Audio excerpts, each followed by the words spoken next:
This is the Detroit Sports Podcast Network. Do you play FanDuel and feel like you aren't creating consistent money-making lineups? Go over to the DFS Doctors on Twitter at the DFS Doctors and DM them with promo code Detroit Sports to get a free trial for their analytically formulated 70% lifetime profit rate NFL and NBA lineups. The whole purpose of playing daily fantasy sports is to get out there and compete and give yourself a chance to win. So go over to the DFS Doctors. Let them help you. They have analysts on staff that look at the best optimal lineup that you can put out there to win money. So why not take advantage? At the DFS Doctors, promo code Detroit Sports. CBD is a game changer sweeping the nation. This hemp extract is the natural way to elevate your mood, eliminate aches and pains, reduce anxiety, and keep you sleeping all night long. It can even cut your workout recovery time in half. Get in the game today with 20% off all orders of CBD and lavender products from Lavender Lane, a lavender farm located right here in Milan, Michigan. Just go to lavenderlanemi.com today and enter coupon code Detroit for 20% off your entire order. Guys, look, these amazing products are infused with calming lavender to maximize their effectiveness, meaning your CBD items only take minutes to take effect, which is way quicker than those pills you were about to swallow. On top of it, they are perfect for men and women. Lavender Lane has lab-tested CBD creams, tinctures, and roll-ons that are perfect for any situation, even if you're on the go. Put your health back in your hands by heading over to lavenderlanemi.com and entering coupon code Detroit for 20% off your entire order of CBD and lavender products. What do you have to lose? Your satisfaction is guaranteed or your money back. So if you need lavender gifts for your loved ones or just looking for the natural way to ease your discomfort with CBD, go to lavenderlanemi.com and use coupon code Detroit to unlock these miraculous benefits of CBD and lavender. That's lavenderlanemi.com. And remember, use coupon code DETROIT for 20% off your CBD and lavender products from Michigan's own Lavender Lane.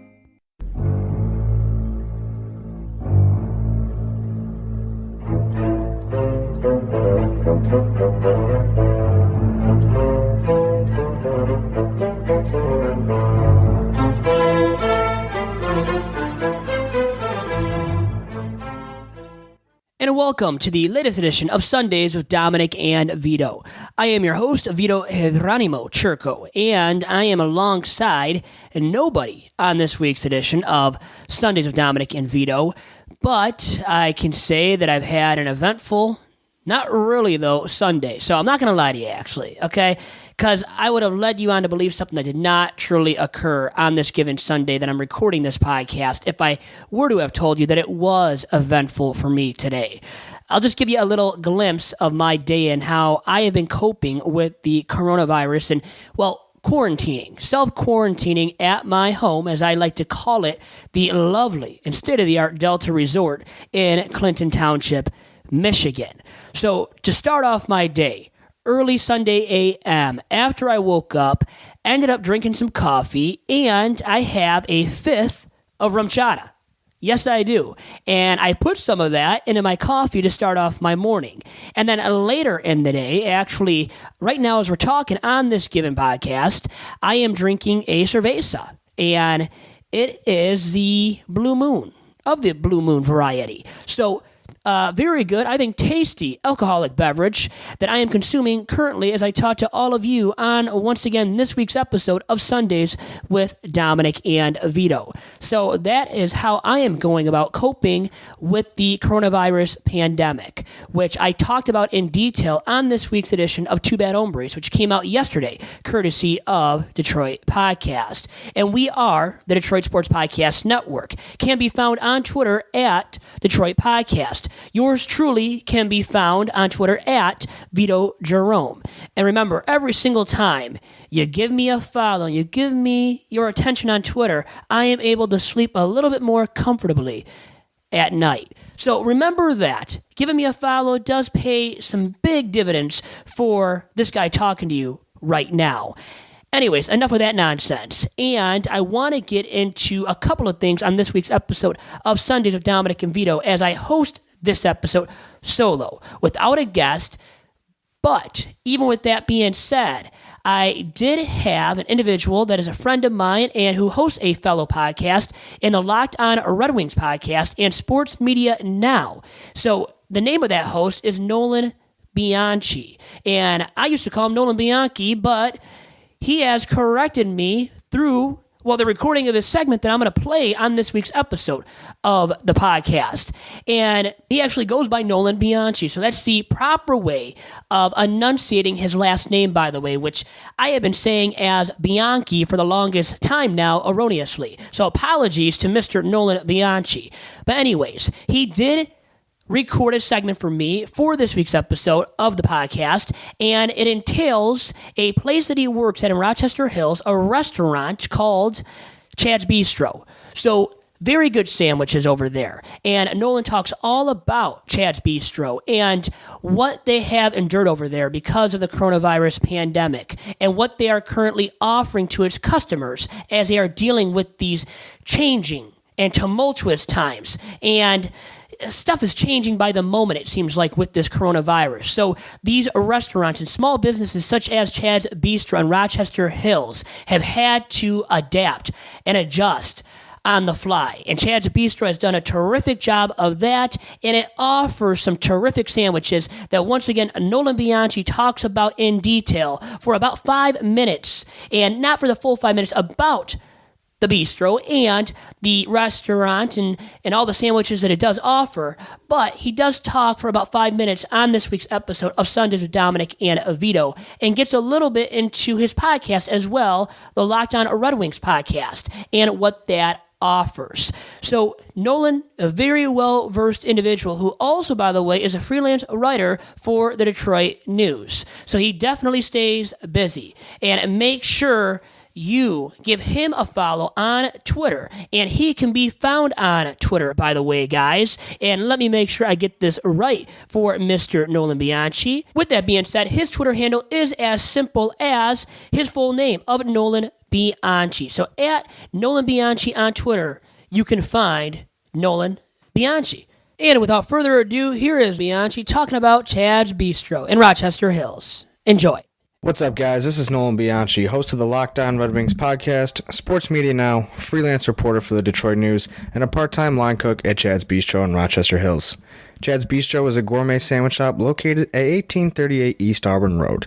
We opened our doors probably about 8.5 years ago, and are one of many small businesses struggling in these uncertain times, especially with the no dine-in mandate coming about a week ago. But the good news, if you like sandwiches and you're in the Rochester Hills area, is that we are still serving carryout, and we will deliver to you. We have a delivery radius of 5 miles with a minimum of $25 for the delivery. And as the partial lockdown continues, we've waived the delivery fee, so everything will come to you without that extra delivery charge. A little bit about Chad's Bistro. We are a scratch kitchen. That means when you come in and place an order for carryout, or you do get a delivery to your house, all of your sauces are going to be made from scratch, from the Russian dressing to the ranch dressing to even our homemade ketchup and bistro sauces that we served with our award-winning fries. At the end of last year, Yelp named Chad's Bistro the #1 French fry in the entire state of Michigan. And if you're wondering, how does a restaurant end up with the #1 French fry in the entire state of Michigan? That's a great question. That's a valid question. I would point you to our Facebook page. There you can check out our spot on Local 4, where we demonstrate how we make our French fries, as well as a couple of the sandwiches. Now, I haven't even gotten into those yet. We've only talked about the fries, and your mouth's already watering, I'm pretty sure. All of our meats are cooked in-house. That means you're not going to get any lunch meats. Your turkey's going to be roasted in an oven right in the back of the house. Your roast beef is going to be cut straight out of the center of a 50-pound Angus top round, brined overnight, seared on the grill the next day, and then cooked in the oven before getting sliced for a number of our delicious roast beef sandwiches. Same with the steak beef. That's also coming out of that top round. We're not going to get any of that pre-cooked steak that comes in and we chop it up on the grill. Every single piece of steak that will hit your taste buds, whether it be on the mushroom steak, the cheesesteak supreme, the Philly, or my personal favorite, the Cajun steak, has been hand sliced and marinated in our oil mixture. And don't even get me started on our grilled chicken sandwiches, all of which are delicious, but none more so than our number one seller on the entire menu, besides the Reuben. The Reuben is a classic. You know, that's obviously going to always be up there. But for a specialty house-made sandwich, we have what's called a Hardcore Joe. Now, that's going to be Cajun chicken, grilled jalapenos, cucumber wasabi ranch, lettuce, tomato, onion, Munster on country buttermilk white bread that we also bake ourselves. We have a bakery right down the street. We produce our country buttermilk white, our rye, our wheat, our sub buns, our own slider buns. When you come into Chad's Bistro, you know you're going to be getting the best quality that you can find anywhere around. So whether you're needing some dinner for the whole family, if you just want to pick up some lunch for yourself, or if you want to call in an order to have it delivered to somebody that you know, pick up the phone and dial 248-293-0665 or find us on DoorDash or Grubhub. If you're still not convinced that a trip to Chad's Bistro in the near future is absolutely necessary, why don't you head on over to Yelp.com and check out our reviews. There you'll also be able to find our menu, see pictures, or find the answers to any questions that you might have. Now is probably a good time to point out that Chad is spelled with 2 D's, so that's CHADD''S, Bistro. We also have a Facebook page, like I mentioned before, and an Instagram. Our Instagram, if you're a foodie out there, if you like looking at pictures of food, there's really not a better account that I can recommend. That'll be Chads_Bistro, so you can head on over there. Just kind of check out what other people are eating, the pictures that we've taken in-house. I'm a big fan of taking pictures of food, and after a couple double taps, I'm pretty sure you'll be foaming at the mouth to get one of these things. We're open 11 to 8, 7 days a week, and once again, that phone number is 248-293-0665. And while you're heading over there, be sure to check out the Locked On Red Wings podcast. It's the only Red Wings podcast around, bringing you a new episode about your favorite team every single day. Now, if you are a Red Wings fan, you'll know that these are turbulent times for the franchise, but we've been having a lot of fun with it. We've been doing a lot of rewinder segments where we look back at some of the greatest moments in Red Wings history to kind of add some levity to everything.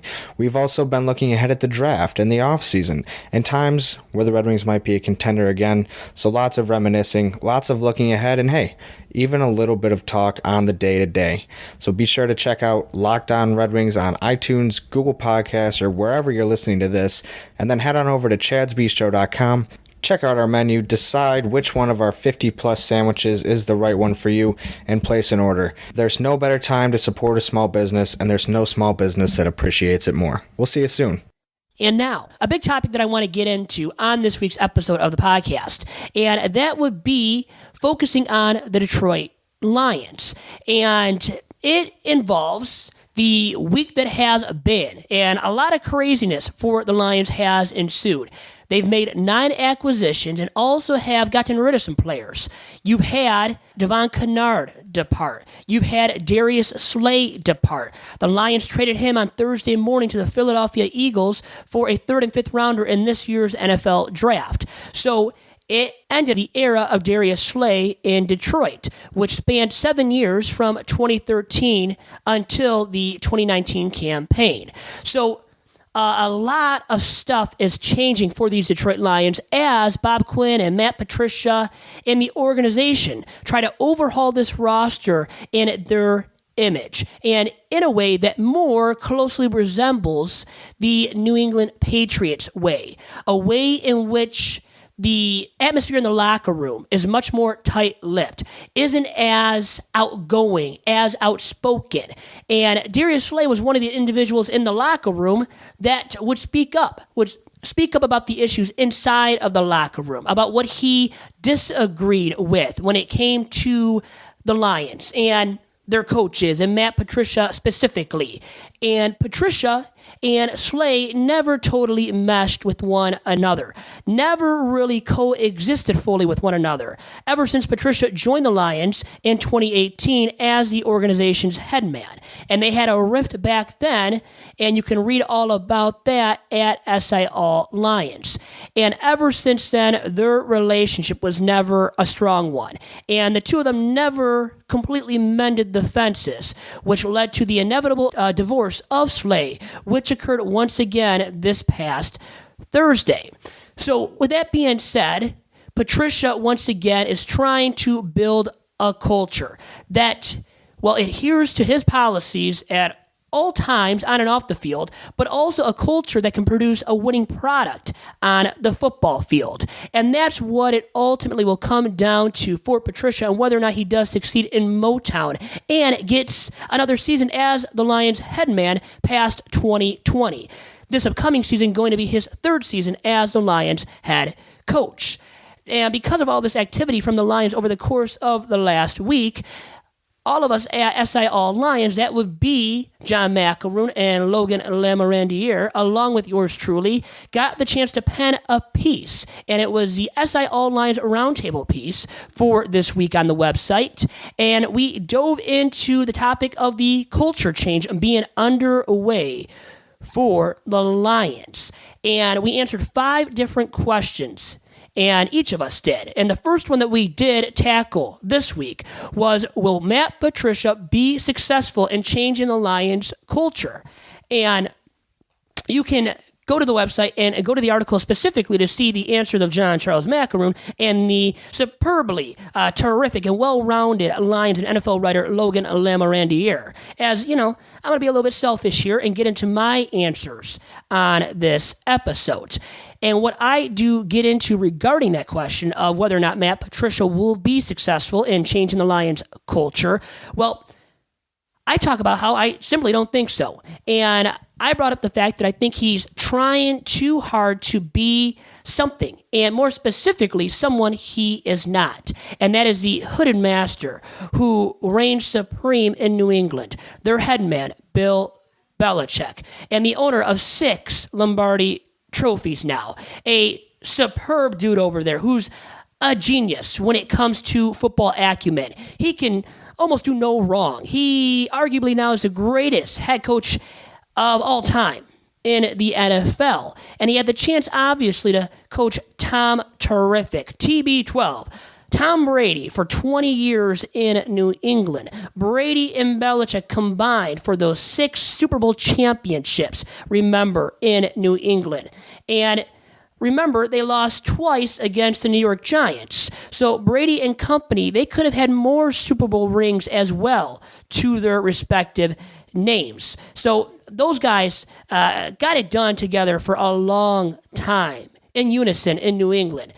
Anyways, to get back to the question and what I had to say about Matt Patricia, I brought up the fact that Patricia is trying to beat Belichick without having the cachet of Belichick. Remember, Belichick has won, allowing him to have more room to instill his principles and ways and to dictate the locker room culture and atmosphere in New England. So as a result, he's going to be able to get away with more of his policies and ways and be able to instill them more firmly from player to player. Whereas for Matt Patricia, he tried to change up things right away once he became the Lions head coach in 2018. And it irked people. It rubbed people the wrong way, such as a veteran leader of that locker room, and Darius Slay. He did that to Slay. He turned other people off, such as former Lions safety Glover Quinn. So he turned off a lot of individuals, and he's only been the head coach,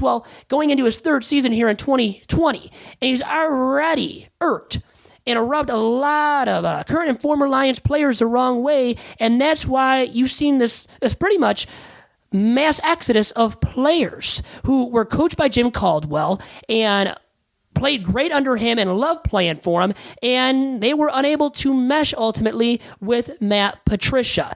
Darius Slay being the latest and the most notable example at this point. Thus, the Lions once again moved on from him on Thursday via a trade with the Philadelphia Eagles. So, whether or not Matt Patricia will be able to firmly and fully instill his culture inside the Lions locker room? Well, for me, my answer is that he's not going to be given the time to do so. And I don't think he'd be able to do it anyways, but I don't think he's going to be given the time to implement his culture and build that up fully inside the Lions locker room because of the fact that, remember, plain and simple on the football field, he's only won a combined 9 games through his first 2 years as Lions head man. So I believe he has to have a huge season, and with the wins specifically, if he wants to keep his job for a 4th season going into 2021. And when I say a huge season, I'm saying at the very least 9, if not 10 wins. I think he, from my perspective, has to win at least 10 to save his job. Now, the Ford family, known to be very easygoing and lackadaisical. So their expectations, even though they have said that their mandate is for Matt Patricia to make the Lions into a playoff contender in 2020, there's no way right now of quantifying what that means for Patricia and how many wins specifically that entails for Matt Patricia. He might only have to win 7 games or go 500 over the course of this upcoming season to save his job for a 4th year in Motown. But if I was running the show there and if I was the Ford family, I would demand more from Matty P. I would demand 9 wins at the very least.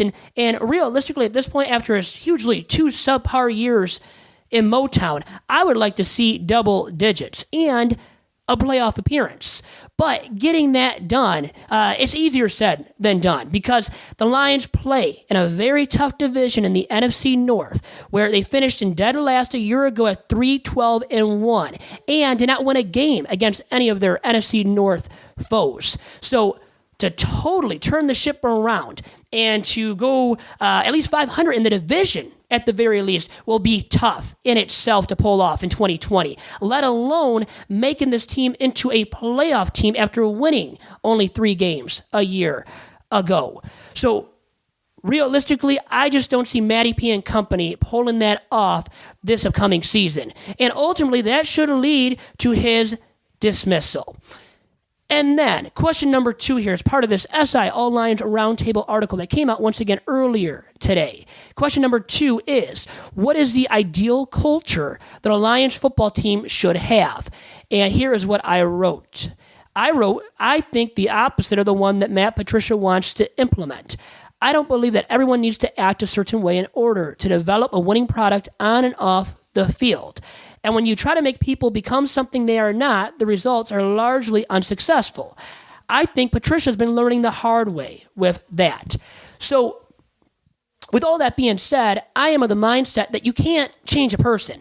And I don't care if you're talking about them inside or outside of the sports industry or inside or outside the realm of professional sports. You can't change a person. You just can't. And when you try to do so, the results, once again, are largely unsuccessful.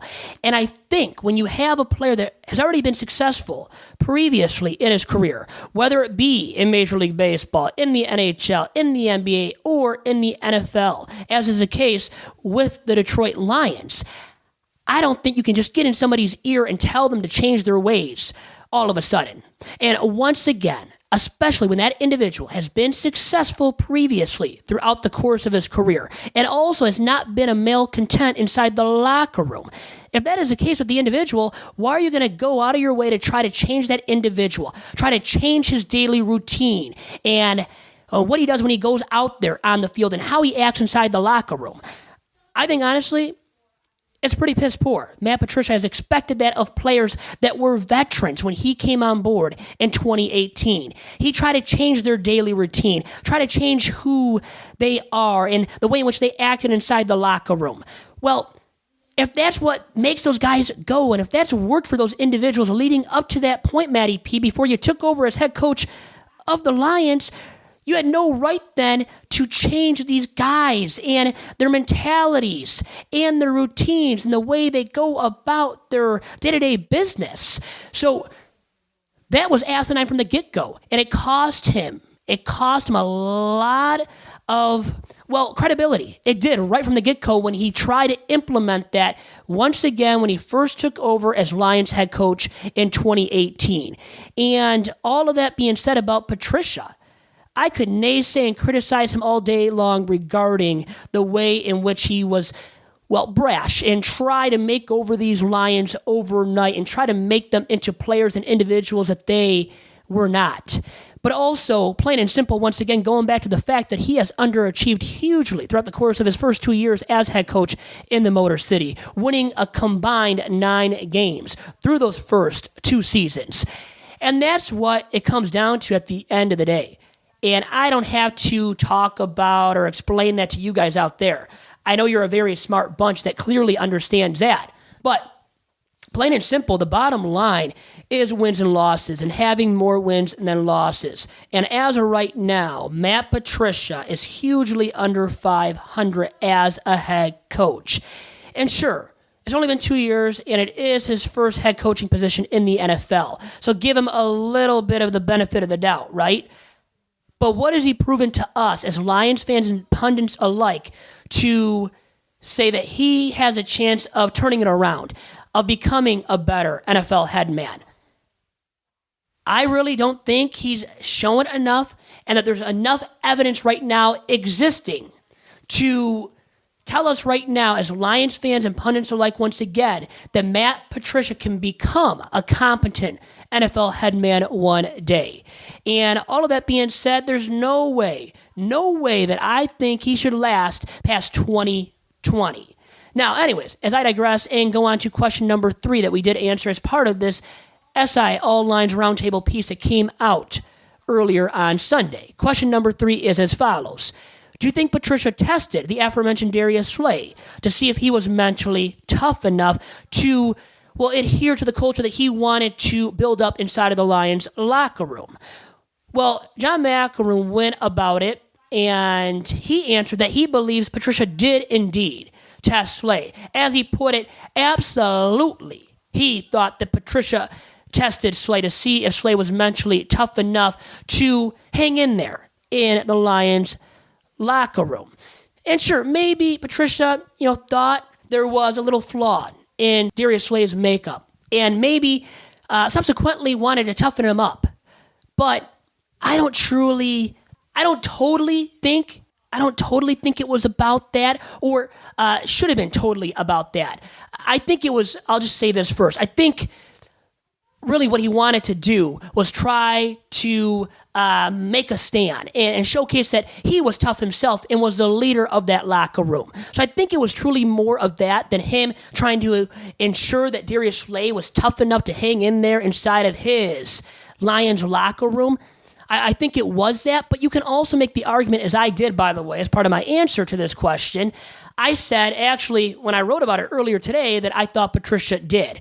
But he should have realized that Darius Slay is a veteran in the league of that locker room. He was tough enough. This is a guy that goes up against the best receivers.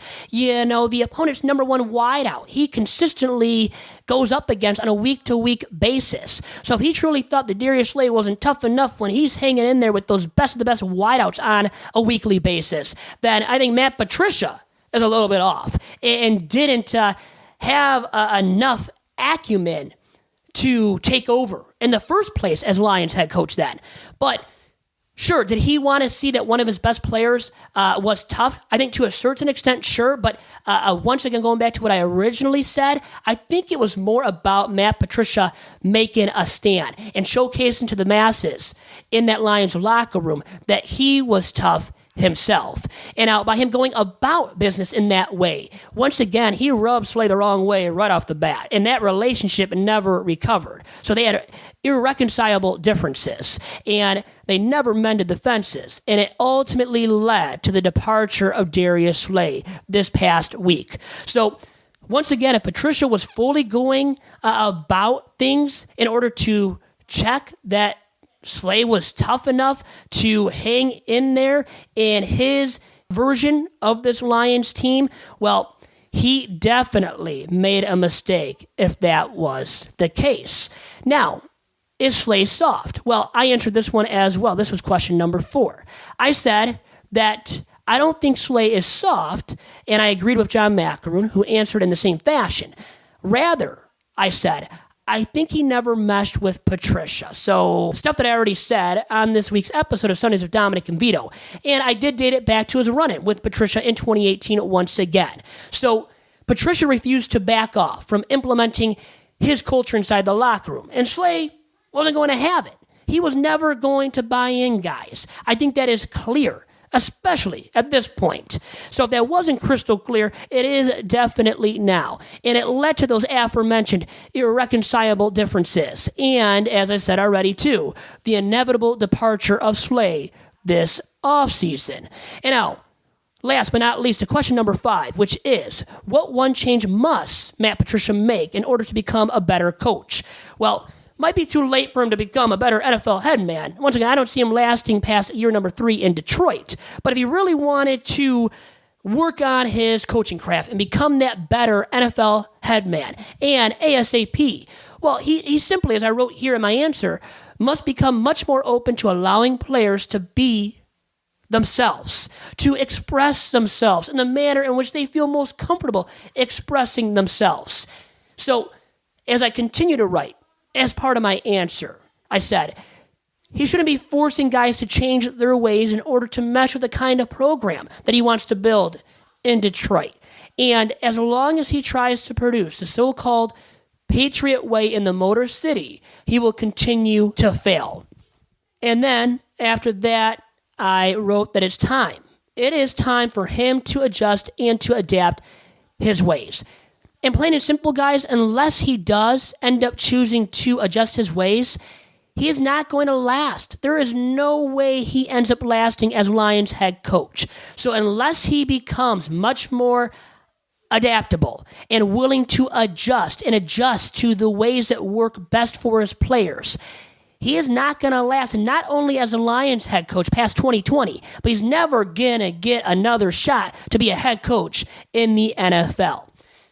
And because how I view it once again, as I take a sip of my lovely Blue Moon alcoholic beverage, when you try to change people, guys, I think you fail at least 9 out of 10 times. And I'll leave the one time, and that being the case when, once again, that individual is already a malcontent, is not succeeding in his or her given profession.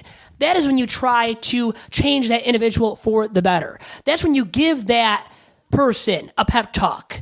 And no matter what industry he or she may be in, that's when I think you have the outlet for pursuing a talk with that individual to better him or herself. But unless you see that person down and out and just failing repeatedly and just being a bad person, well, then you don't bother that person. You continue allowing them to be the way that they are, the way they operate on a day-to-day basis. You don't mess with it then. You don't mess with it when you know they have been successful in the past doing what they're doing right now. Why mess with something that is working? I just think that's always a recipe for disaster. And I think it has become the case with Matt Patricia as well during his tenure in Detroit.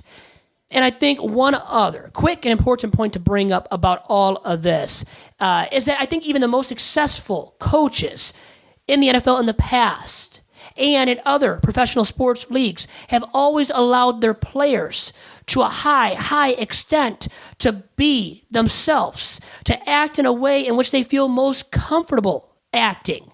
So I think Matt Patricia is trying to do something that has never worked before in any professional sports league. And not just in the NFL, but also in the NHL, in the NBA, and in Major League Baseball. I don't think the most successful managers have ever approached things in the manner in which Matt Patricia has approached things in Detroit. When you try to totally create something that has never worked before, and you've seen other people, especially, how about the Patriot way? He's trying to implement and replicate the Patriot way that New England has been hugely successful with. Well, sure, it's worked out in New England, but for 20 years they had Bill Belichick and Tom Brady working in unison. Arguably the greatest coach and quarterback of all time, and for sure the greatest coach and QB tandem of all time in NFL history. That's a little bit different there. Not every team has had that luxury. And when other teams have tried to completely replicate the Patriots' way of doing things inside and outside the locker room, it has never worked in the past for any of those other coaches and franchises. So once again, what gives you the idea that it's going to work now this time when it's never worked out before? And once again, I also bring up the point that when I look at the most successful franchises in years past in any of these other leagues, you see a lot of times where it's a free and open locker room. And especially nowadays, Example A for me in the NFL is the Seattle Seahawks, who became a Super Bowl champion and went to another one, ultimately losing to the New England Patriots. And that was when the Seahawks were on their quest for back-to-back Lombardi trophies. But with head coach Pete Carroll, and inside that locker room with the Legion of Boom and Marshawn Lynch at running back and Russell Wilson at quarterback, remember, it was a very free and open locker room where the players were able to express themselves, were able to be themselves inside and outside the locker room. And I think, once again, I come from the vantage point that I think when you try to curtail an individual and try to make them tight-lipped all of a sudden and try to make them ultimately somebody that they are not, they're not going to be successful. And you're not going to get what you want out of them, not only on the football field or playing field, whatever sport it may be, but also inside the locker room. And let's say in other day-to-day life activities. You're not going to see them being the most happy camper then. In so many words, on social media too, such as was the case with Darius Slay. He was unhappy with the Lions regime as time went on for himself in the Motor City. And that was because the Lions tried to put him into a bubble. They tried to make him somebody he was not, and they tried to curtail what was coming out of his mouth. And when they did that, it failed. It failed epically. And that's why, once again, you saw the divorce of the Lions and Darius Slay. And now Matt Patricia, with a lot of people calling him out for his ways and how he handled the situation with Darius Slay, and specifically that incident when Patricia first took over as Lions head man in 2018. Remember, he said Darius Slay wasn't elite. That's a conversation for another day. But he really tore him down. He didn't try to build a veteran leader on his team up. Instead, when he first met Darius Slay and tried getting to know him, he tore him down instantaneously when you should be trying to build up your players. And once again, too, here's an important point to bring up that I wanted to, that I forgot, but just remembered.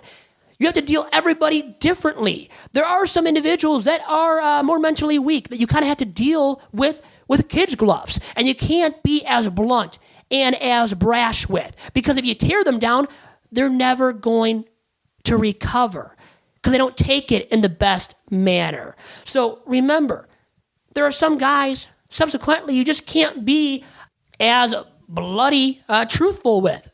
Bloody truthful. How about that? I actually just had that phrase come out of my mouth.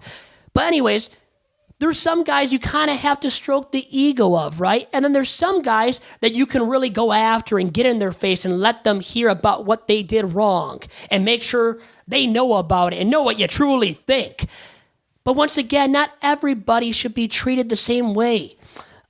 I remember there's been some great managers in Major League Baseball that have said that in the past.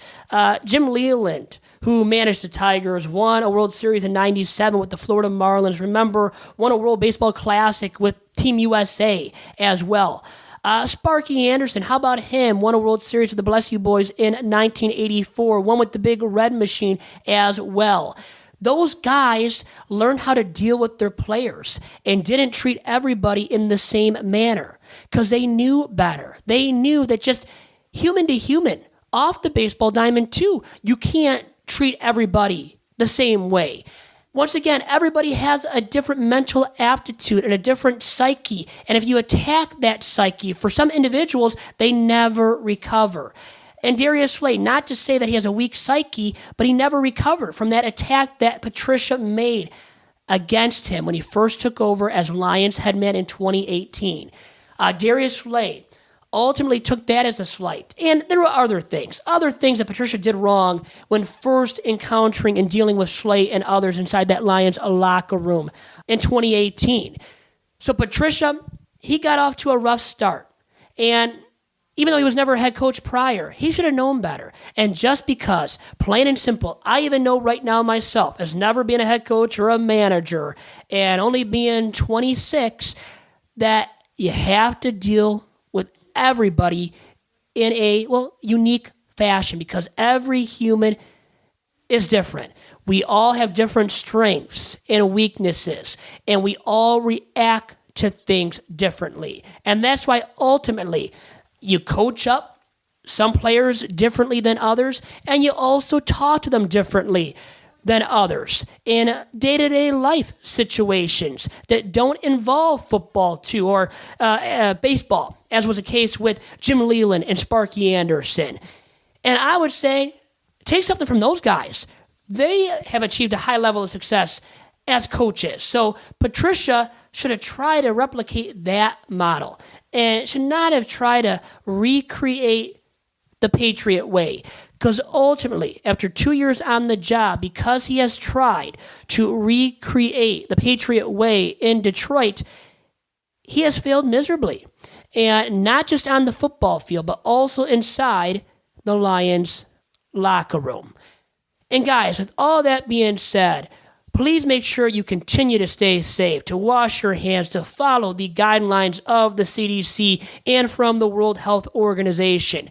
And make sure to support your local businesses, to shop small, to support those small business restaurants that need your support more than ever right now, such as Chad's Bistro in Rochester Hills. And if you need to find out more info about Chad's Bistro, you can follow Nolan Bianchi, who works at Chad's Bistro, on Twitter at Nolan Bianchi. And that is spelled Nolan as it sounds, and then Bianchi, Bianchi. So that is, to say it completely, or spell it all out completely for you, it is NolanBianchi for Nolan Bianchi on Twitter. By the way, Nolan, big shout out to you, man, and what you're doing as well as a freelancer and with your 2 different podcasts, Sports Media Now and the Locked On Red Wings podcast, man. Huge props to you for all the success that you already have garnered. And you're a young dude yourself. I'm young, but you're even younger than me, so I think it's highly impressive what you have already achieved in a short amount of time. So follow that man, Nolan Bianchi, on Twitter. Also, follow yours truly on Twitter at Vito Jerome. And make sure to follow the DSP Network on Twitter at Detroit Podcast. And you can check out our website as well, 24/7. Yes, 24/7. Even as you're self-quarantining, you can check it out at DetroitSportsPodcast.com. Guys, it's been a huge pleasure of mine to speak with you this week as I am self-quarantining myself on day number 8 as I speak to you this Sunday. Going to keep going, going to keep trucking along, and that's all we can do right now, guys. Adios for now.